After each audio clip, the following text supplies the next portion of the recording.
Alors, nous sommes toujours le dimanche 23 mars 2014 et je disais tout à l'heure qu'à cause de douleurs au dos, entre autres choses et symptômes, je me suis retrouvée, alors que j'étais déjà allée aux urgences il y a quelques mois, à devoir y retourner. Et ce que j'y ai vécu est suffisamment fort, il me semble, pour que je prenne le temps de le souligner, de le signaler et de rappeler à ceux qui ne l'auraient pas encore compris que Dieu nous demande de sortir du monde. Et quand il nous demande de sortir du monde, il nous demande en réalité de sortir du système de pensée du monde qui est erroné. Parce que, comme le Seigneur nous le rappelle, je crois que c'est dans le chapitre, je crois que c'est en Romains qu'on trouve ce passage qui dit que la création tout entière attend la révélation des fils de Dieu, puisqu'étant sous l'emprise de l'ennemi et de l'aveuglement qu'il génère dans les vies, les gens du monde notamment, et bien malheureusement, j'ai pu encore en constater la réalité une fois de plus, parce que rassurez-vous, ce n'est pas d'aujourd'hui que nous chrétiens nous en rendons compte. Et nous savons que les gens du monde ont cette habitude de toujours mettre l'argent avant toute chose, en priorité, alors qu'en réalité, dans nos vies, celui que nous devons mettre en priorité, c'est Dieu, c'est Jésus, c'est son Saint-Esprit. C'est l'aspect spirituel des choses et jamais l'aspect matériel des choses, puisque nous savons que derrière cette idolâtrie de l'argent, il y a le Dieu de l'argent, que l'on appelle aussi Mammon, et qui en réalité est le diable. Donc beaucoup de personnes sont persuadées de servir Dieu, en réalité elles servent leur ventre et leurs propres intérêts sans jamais considérer ceux des autres, alors que Dieu nous demande de considérer ceux des autres et de commencer par nous aimer les uns les autres. Et Jésus nous le rappelle et nous y invite en Jean 13, versets 34 à 35, et nous invite aussi à aimer notre prochain et à ne jamais lui faire ce que nous n'aimerions pas que l'on nous fasse, ce qui implique également de savoir faire preuve de charité. Et ce soir encore, je discutais avec le frère en Christ à qui Dieu a mis à cœur de m'amener aux urgences, et je demande encore au Seigneur de lui accorder toutes ses grâces et de continuer à faire de lui le serviteur excellent de Dieu qu'il est, et à garder son cœur aussi beau qu'il est, parce qu'il a vraiment un très beau cœur. Dieu m'a montré à travers cet homme comment un homme de Dieu peut avoir un très beau cœur, et je rends grâce et gloire à Dieu pour ça. Il a une sensibilité des choses de Dieu et qui est totalement à l'endroit, une très grande charité également, et je rends grâce et gloire à Dieu pour ça, puisque pendant que nous étions assis, eh bien sûr, c'est avant tout pour moi l'occasion de témoigner que le fait d'aller aux urgences, je tiens à le dire tout d'abord, j'étais malade, mais ma maladie, comme dit le Seigneur, cette maladie n'est pas à la mort, mais elle est à la gloire de Dieu, et la gloire de Dieu, nous avons pu la contempler dans la mesure où on va considérer que Dieu a vraiment permis que nous appelions ce soir-là au moins 5 personnes, dont 3 dont nous avons la certitude qu'elles ont vraiment accepté le Seigneur. Et je rends grâce et gloire à Dieu. Vraiment, toute la gloire revient à Dieu, à Jésus, à son Saint-Esprit. Nous savions donc que notre venue en ces lieux n'était, ainsi que le temps que nous y avons passé, n'était pas inutile, et que l'œuvre à laquelle Dieu nous a fait l'honneur de pouvoir participer et tout ce qu'elle impliquait, le travail que cela impliquait, n'était donc pas vain, comme tout ce que nous faisons dans le Seigneur Jésus-Christ n'est jamais vain. Je rends grâce et gloire à Dieu, à Jésus et à son Saint-Esprit pour ça. Et vraiment, je ne me glorifie de rien, nous ne nous glorifions pas, nous tenons à ce que toute la gloire pour tout ce qui s'est passé encore, ces âmes qui l'ont accepté, et pour qui je vous invite à prier également, reviennent à Dieu, et que toute la gloire en soit rendue à Dieu avant tout. Et donc, mais nous avons quand même vécu quelque chose d'assez particulier, c'est qu'à peine nous sommes arrivés aux urgences, le médecin urgentiste nous a ouvert la porte, mais en étant très désagréable d'entrée de jeu, et en nous disant oui, c'est vous qui avez appelé, C'est un peu comme si ce médecin nous disait, oui, on m'a prévenu de votre arrivée, asseyez-vous et attendez. Et elle nous a fermé la porte au nez un peu brutalement. Non, malheureusement, vous l'aurez compris, c'était une femme qui tenait ce comportement-là. C'est malheureusement pas toujours agréable. Et que ce soit un homme ou une femme, il a fallu que moi qui suis très sensible à la cause des femmes, je tombe sur une femme qui cette fois-ci n'était pas dans un comportement agréable. Et là aussi, quand ça arrive, je sais le reconnaître. Et donc, ce qui ne signifie pas que toutes les femmes sont comme ça. Hein. Je précise, il y en a qui sont de très bonnes, qui sont très accueillantes et qui ne sont pas dans la même dynamique, qui peuvent devenir désagréables si on est désagréable et irrespectueux avec elles. C'est pas la même chose. Et donc, ce que je veux dire, c'est que, eh bien, pendant que nous étions assis, parmi les personnes qui ont accepté le Seigneur Jésus, est arrivé un jeune homme à un moment qui nous a fait peur de sa souffrance, qui nous a fait part de sa souffrance et aussi donc de ses peurs. C'est pour ça que j'ai utilisé le mot peur, parce qu'il venait et manifestement il était peut-être même de passage en Guadeloupe. Il avait l'air de parler de Martinique. Il nous a même laissé il nous a laissé plusieurs numéros. Un d'entre eux est un numéro de la Martinique, c'est ce qui me laisse penser qu'il vit peut-être en Martinique. Et étant occasionnellement peut-être de passage en Guadeloupe, il s'est retrouvé dans une situation d'urgence. Et on ne sait pour quelle cause, il n'avait pas d'argent sur lui, mais il avait une urgence. Il était donc normal qu'il vienne aux urgences. Et donc, il nous a très clairement fait comprendre que quand il est sorti du cabinet, il était embêté parce qu'il n'avait pas de réponse à son urgence et se retrouvait à rester avec sa souffrance, alors que très clairement le médecin l'avait reçu, mais avait refusé de le soigner ou même de lui prescrire quelque chose pour calmer ses douleurs. Et je trouve ça tout bonnement inacceptable. Comme me disait le frère donc avec qui j'en parlais ce soir encore, il me disait, mais moi je serais tombée sur elle, j'aurais vraiment demandé à ce médecin, quel est votre problème, madame? Est-ce que votre problème c'est un problème d'argent ou c'est un problème de charité? Est-ce que vous avez peur de faire preuve de charité envers les autres? À ce moment-là, on peut se demander à quoi sert le serment d'Hippocrate que vous avez prononcé. Et moi, je rajouterais, était-ce un serment d'Hippocrate ou d'Hypocrite?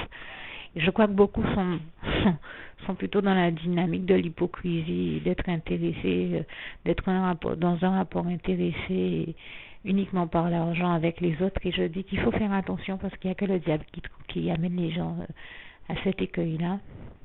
Et la preuve que Dieu m'a rappelé que m'a fait un signe pour me faire savoir que mon analyse était la bonne, puisque cette semaine encore, dans le cadre des élections, j'ai eu l'occasion d'entendre un médecin qui disait, voilà, j'ai été médecin pendant plus de, je ne sais pas combien d'années, et il disait combien de fois j'ai reçu à mon cabinet des personnes qui étaient souffrantes et qui n'avaient pas d'argent, qui étaient dans des situations où elles étaient dans l'incapacité de payer.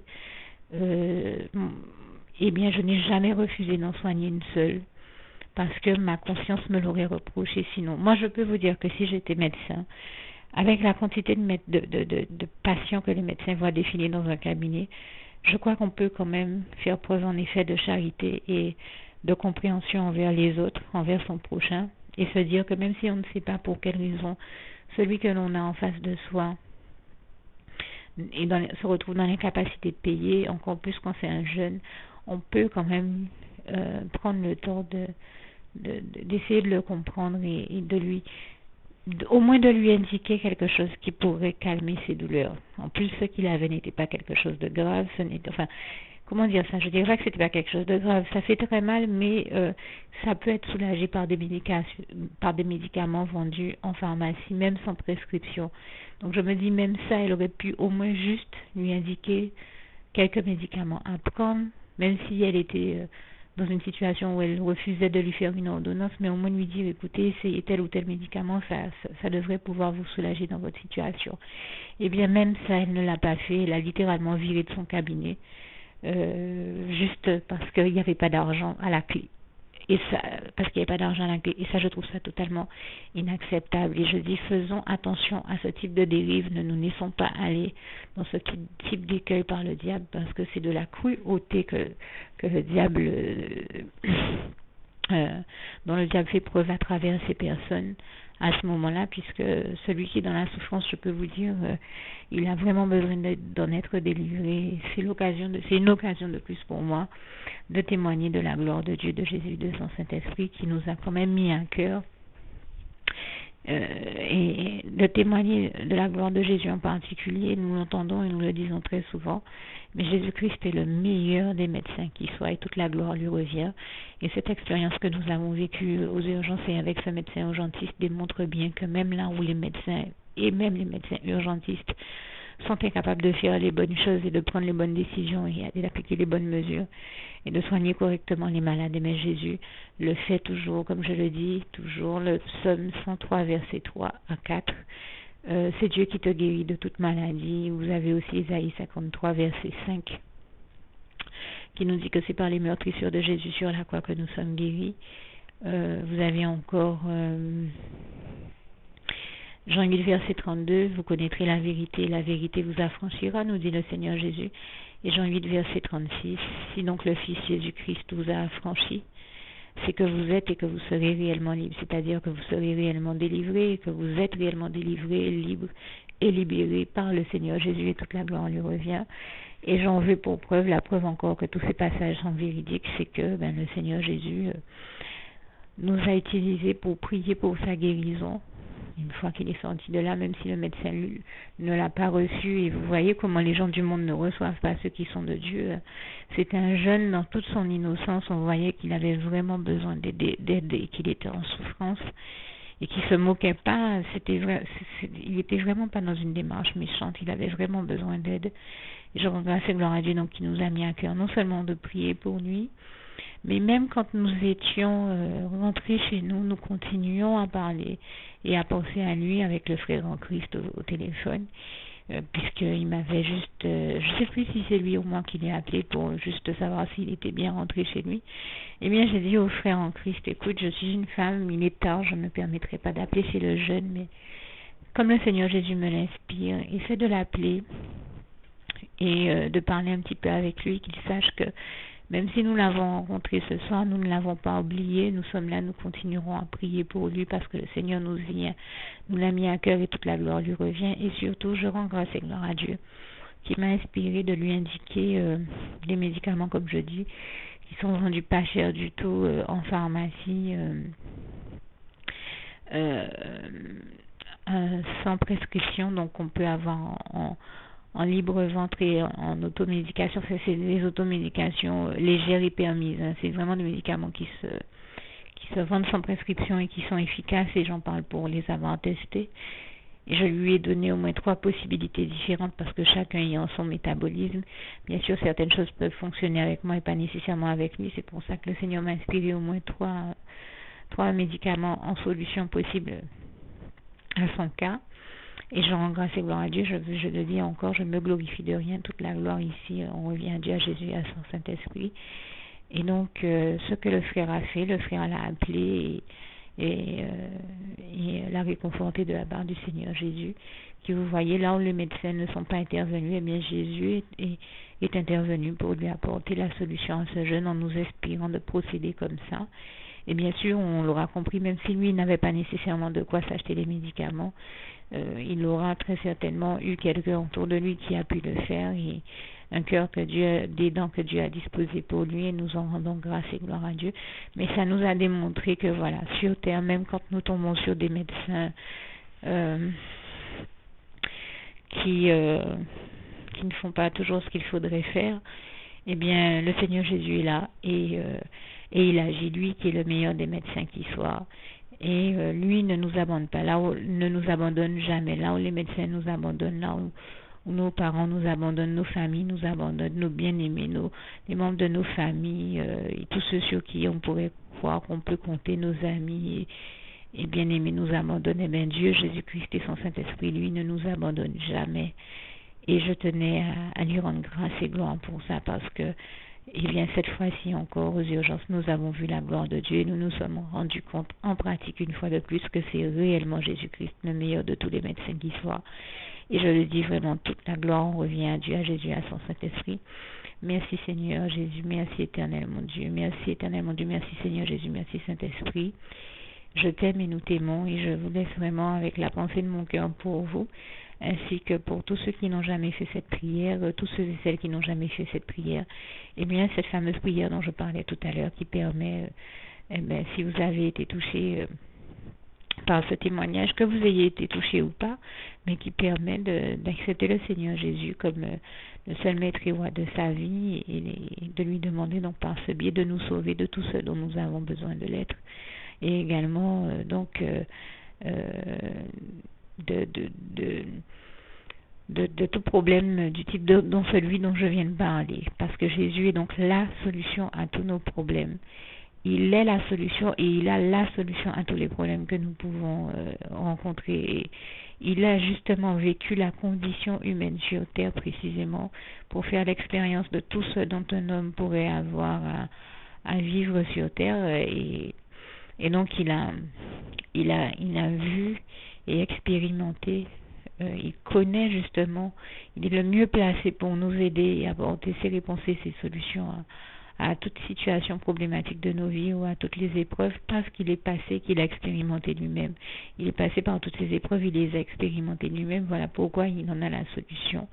Donc il s'agit de faire une totale confiance au Seigneur Jésus, de lui ouvrir son cœur, d'être sincère avec lui et de lui adresser la prière qui suit, que je vais rajouter à ce document et que je vous invite à dire donc à haute voix. Et une fois que vous aurez fini de la dire, à la partager avec tous vos bien-aimés, tous ceux avec qui Dieu vous mettra à cœur de le faire. Donc que Dieu vous garde et vous bénisse tous. Et je termine donc avec le souhait de mon cœur pour vous. Philippiens 4, verset 7, que la paix de Dieu qui surpasse toute intelligence garde vos cœurs et vos pensées en Jésus-Christ. À bientôt.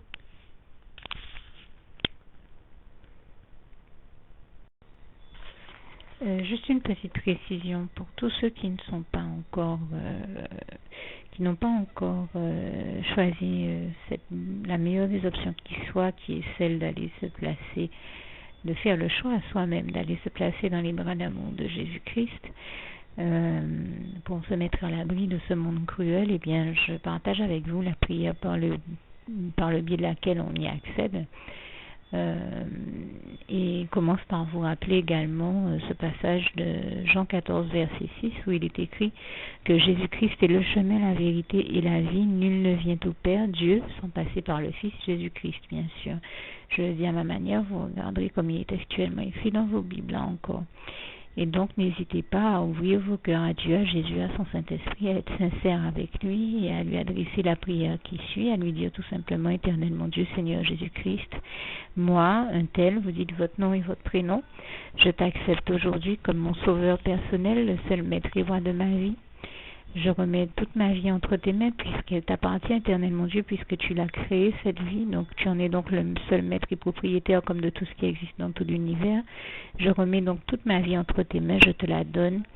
Merci, Éternel mon Dieu, aussi de permettre que cette vie que tu m'as donnée continue à être à ta gloire et que je continue à te servir, à t'appartenir pour l'éternité, d'éternité en éternité. Merci aussi, Seigneur, de faire que je continue donc à te servir et à t'appartenir pour l'éternité, d'éternité en éternité. Et aussi, Seigneur, de m'accorder la grâce de ton pardon et de ta miséricorde pour tous les péchés que j'ai commis tout au long de ma vie, jusqu'à la date d'aujourd'hui incluse. Et c'est au nom puissant du Seigneur Jésus-Christ que j'ai fait cette prière.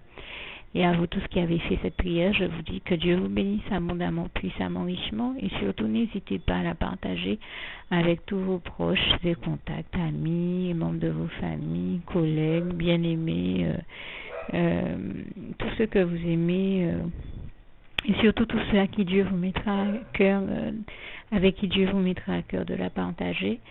Et comme j'aime à le dire, si vous n'avez pas encore pris le temps de faire cette prière, comprenez bien que voilà, ça ne vous coûte rien de la faire, c'est gratuit, c'est indolore, et que voilà, vous n'êtes pas obligé de me croire, mais moi il m'est arrivé tout comme vous de devoir faire cette prière un jour dans ma vie Et quand on m'a proposé de la faire, je me suis dit, et si c'était vrai, et si c'était vraiment Dieu qui, par ce biais-là, m'appelait à lui et me demandait de lui donner ma vie, de l'accepter, c'était Jésus qui était en train de vraiment me tendre la main et qui était en train de me demander de l'accepter comme mon sauveur personnel, je ne pourrais pas passer à côté de l'occasion de lui dire oui. Parce qu'il faut aussi que je reste ouvert ou ouverte à ce que Dieu peut avoir à me dire. Il faut que je garde mon cœur et mon intellect ouvert à ce que Dieu peut avoir à me dire. Donc je me suis dit, je ne peux pas courir le risque de passer à côté de mon éternité, de passer à côté des meilleures choses de la vie, surtout si le maître et créateur de la vie m'appelle et cherche à me sauver. Pour être sauvé, il faut bien que je lui dise oui, que je souhaite qu'il me sauve. Oui, Seigneur Jésus-Christ, je t'accepte comme mon sauveur personnel.